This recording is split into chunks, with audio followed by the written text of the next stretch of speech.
The bathroom door was ajar, and I heard water running. Strange, Mom never used the upstairs bathroom. That was in my part of the house, the section I'd moved back to after losing everything. After losing Emma. I pushed the door open and time stopped. My mother stood over the toilet, tipping the small ceramic urn, Emma's urn, as the last of the ashes swirled down. The beautiful pink and white urn my support group had helped me pick, the one with tiny painted roses, because Emma would have loved roses if she'd lived long enough to see them.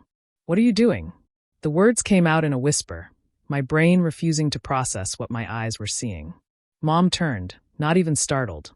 No guilt on her face. Just mild annoyance, like I'd caught her throwing out expired yogurt. "You're making the house depressing," she said simply, setting the empty urn on the counter. "Your sister's pregnant. She doesn't need this energy. This energy. My 3-month-old daughter, reduced to energy." The empty urn fell from my hands, shattering on the tile floor. Pink and white shards scattered like the pieces of my heart. Like the pieces of the life I'd planned with Emma before she stopped breathing in her crib that morning. "Sid's," they said. "No one's fault," they said. Just empty words for an empty future. "You flushed my baby down the toilet." The words sounded impossible even as I said them.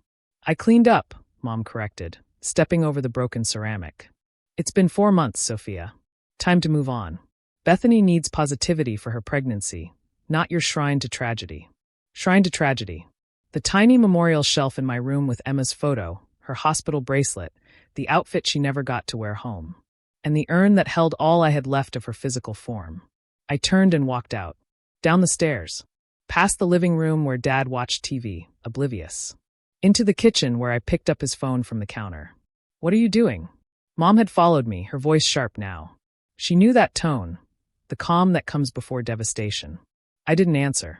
Just pulled up the video I'd recorded on my phone 2 minutes ago, having started it when I heard water running in my bathroom. The video that showed everything through the cracked door. Her opening the urn. Pouring my daughter's ashes into the toilet. Flushing. The casual cruelty of it all. I sent it to myself from Dad's phone. Then to my cloud storage. Then to my friend Marina, who worked at the funeral home. Evidence scattered like digital breadcrumbs, impossible to erase. Sophia put the phone down. Dad had appeared, game paused, finally aware something was happening. She flushed Emma's ashes down the toilet. I said conversationally, still working. Now I was Googling. Because Bethany's pregnant and my dead baby is bad energy. She did what? Dad's face went white. "It was time," Mom insisted.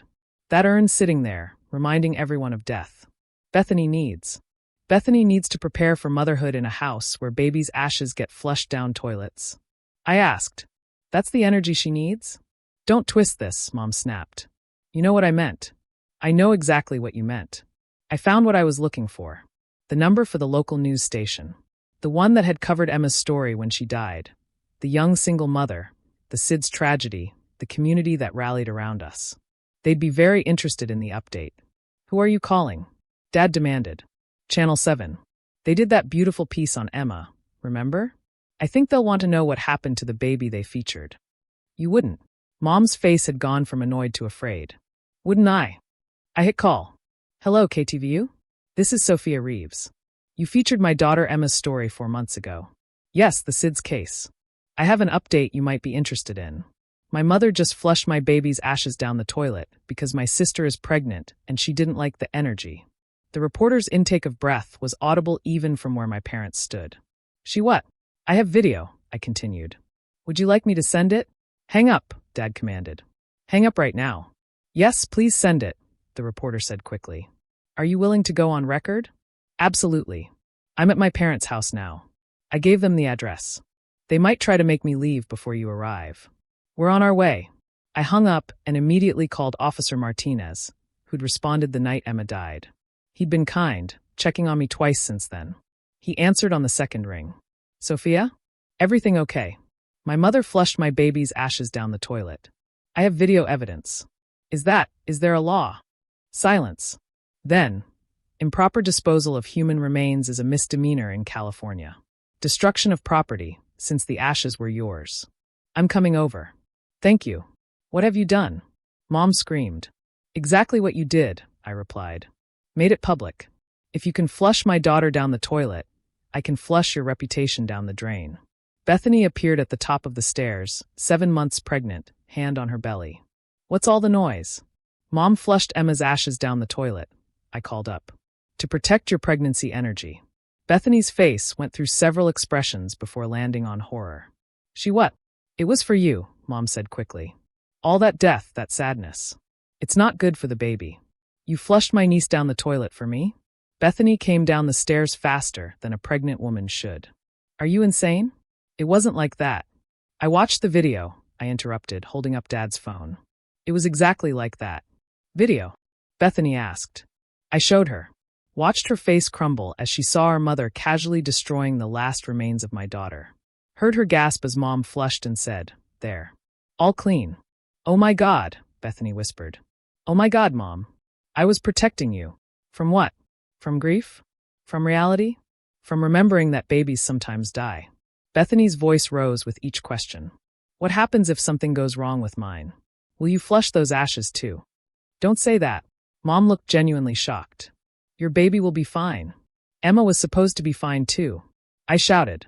She was perfect. 10 fingers, 10 toes, dimples when she smiled. And then she wasn't fine. She was gone. And now she's gone again because you decided my grief was inconvenient. Dad tried to take control. Everyone calm down.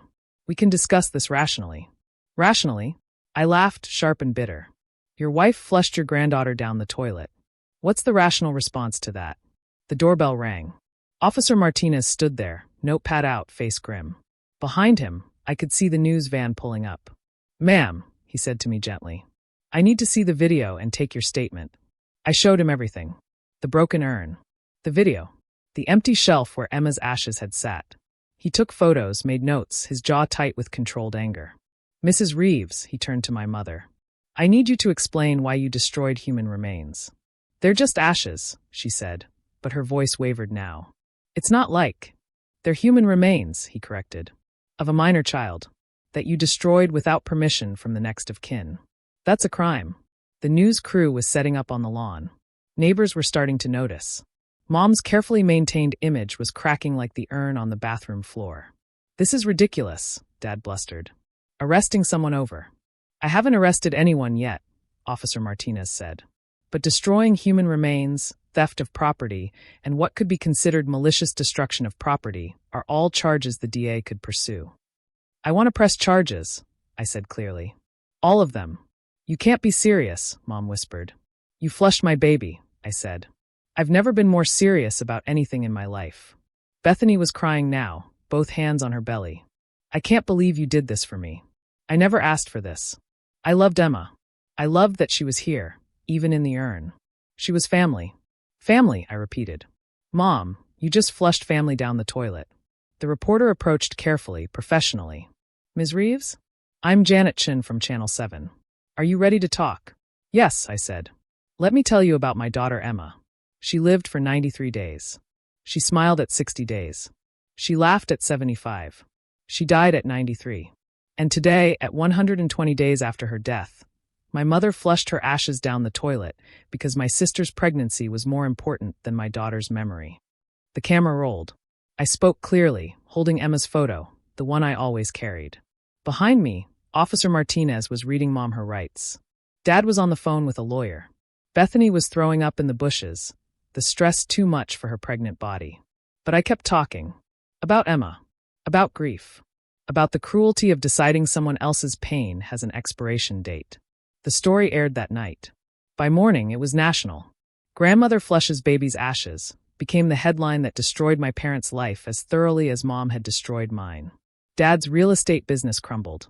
Who wants to buy a house from the man whose wife flushed a baby? Mom's charity positions evaporated. Their church asked them to take a break from attending. Bethany went into early labor from the stress, delivering a healthy but premature son who would never know his grandmother because she couldn't come within 500 feet of us due to the restraining order.